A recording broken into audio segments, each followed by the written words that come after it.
ඔය දරුවෝ මතක තියාගන්න මේ ලෝකේ ගොඩාක් වෙලාවට දුවන්නේ මේ කුණු පැත්තට. කුණු වෙන නරක වෙන පැත්තට තමයි ගොඩක් වෙලාවට වැඩ කරන්නේ. දැන් හොඳට බලන්නකෝ අපේ හිතට එක පාරටම දෙයක් ගැන එන්නේ බොහොම මෛත්‍රී සහගත චේතනාවද නැත්නම් තරහද?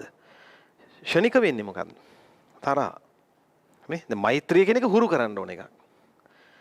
දැන් ඊළඟට බලන්න දැන් ෂණික වෙන්නේ අනිත් කෙනාගේ සැපත ගැන සැපය ගැන සතුටක්ද? අනේ හොඳයි මෙයා මෙහෙම දිනුනලා ඉන්නේ කියලා සතුටක් දෙන්නේ නැත්නම් ඊර්ෂ්‍යාවද? ඊර්ෂ්‍යාව. ෂණික වෙන්නේ ඒක. ඒ මොකද නිතරම ෂණික වෙන දේ තමයි ලෝකේ නිතරම යන පැත්ත. තේරුණාද? ඒ කියන්නේ නිතරම ලෝකේ යන්නේ කුණු පැත්තට, කුණු දෙයට. නරක දෙයට තමයි මේ ලෝකේ මෙහෙම ඇලවිලා තියෙන්නේ.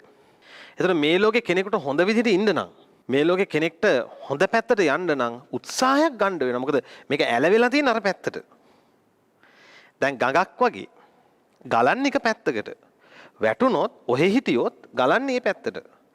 එයාට රැඳිලා ඉන්න නම් අඩුම තරමේ.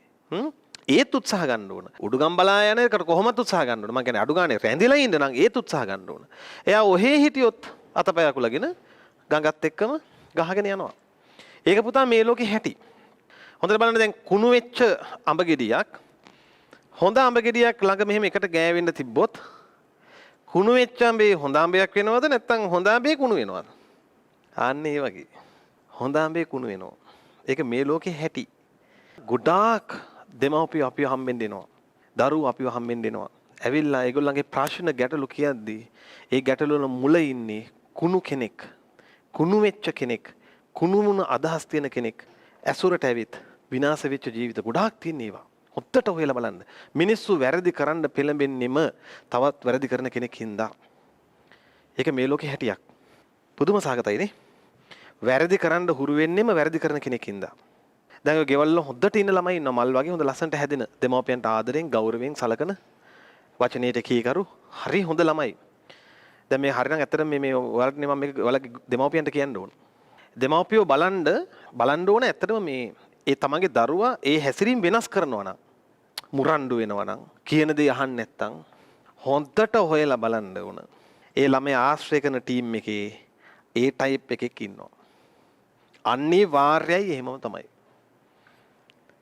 නැත්තම් මිනිහෙක් නොමග යන්නේ. තනිව නොමග යන්නේ. අනිවාර්යෙන් ඒකට මුලට පෝර දාන්න කෙනෙක් ඉන්නවා. දැන් හොඳට ඉන්න ගෑනු ළමයි ඉන්නවා. ජීවිත අවුල් කරගෙන විනාශ වෙලා යනවා සමහරට කෙල්ලෝ. හොඳට හොයලා බැලුවොත් ඒ ටයිප් එක්කෙනෙක් තමයි යාළුවා. කොහෙන් හරි සෙට් වෙලා. මේක පුදුම සහගත දෙයක් පුතා. ලෝකේ තව කෙනෙක් හොඳ කෙනෙක් කරන්නෙත් තව කෙනෙක් නරක කෙනෙක් කරන්නෙත් ඇසුරට එන කෙනා.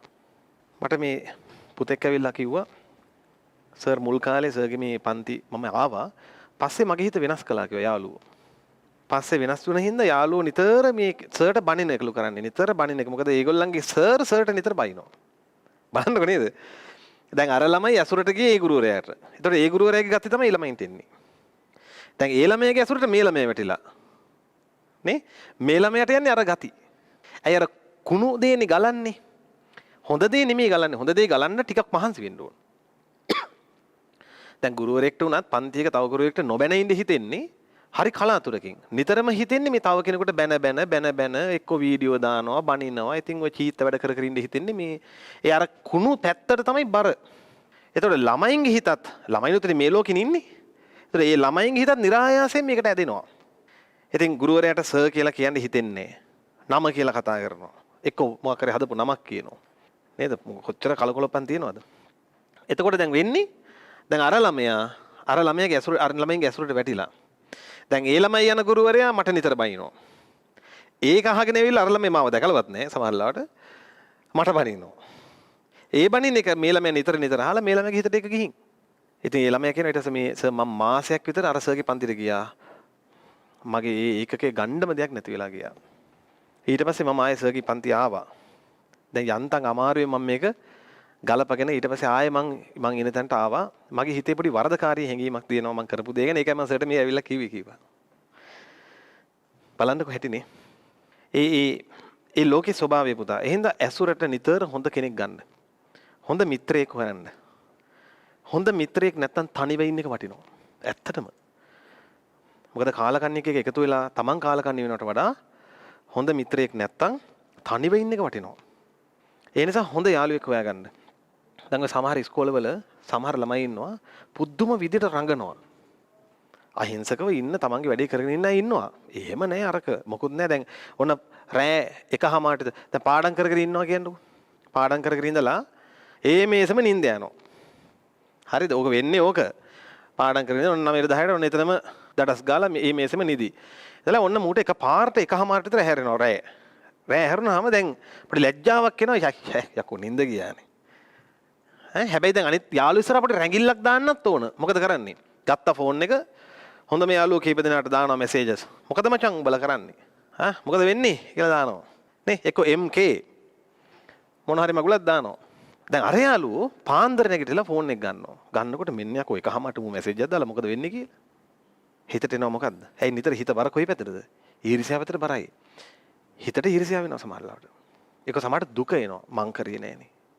දැන් අර ඇත්තටම අරුත් පාඩම් කරලාද? නෑ මොන පිස්සුද? උටත් නින්ද ගිහිල්ලා. දෙගොල්ලම එක බෝට්ටුවේ.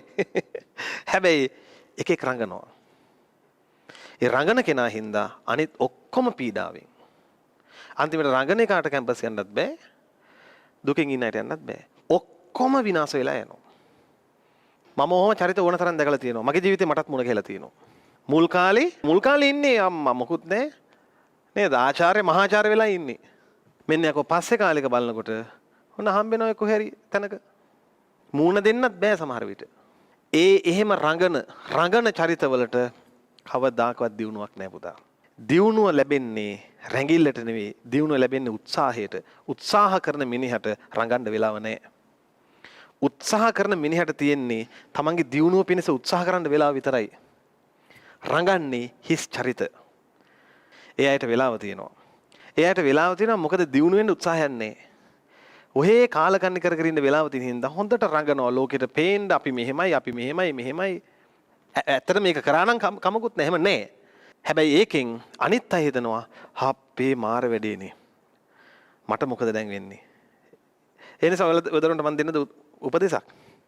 ඔය පන්තිවල හරි ඉස්කෝලේ හරි ගුරුවරුන්ට බැන රඟන චරිත ඉන්නව නේද?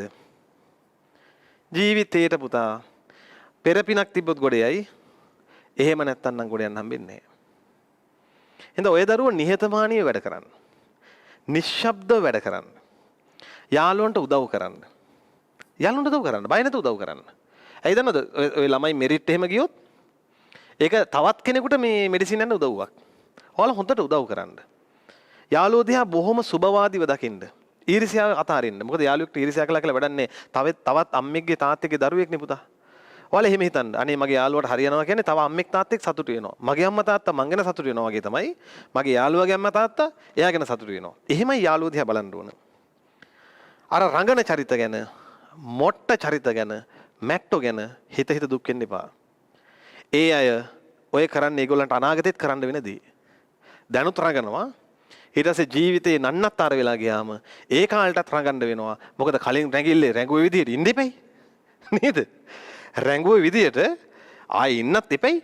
ඒ නිසා හැමදාම මේ විදියට ෆේක් චරිත විදියට ඉඳලා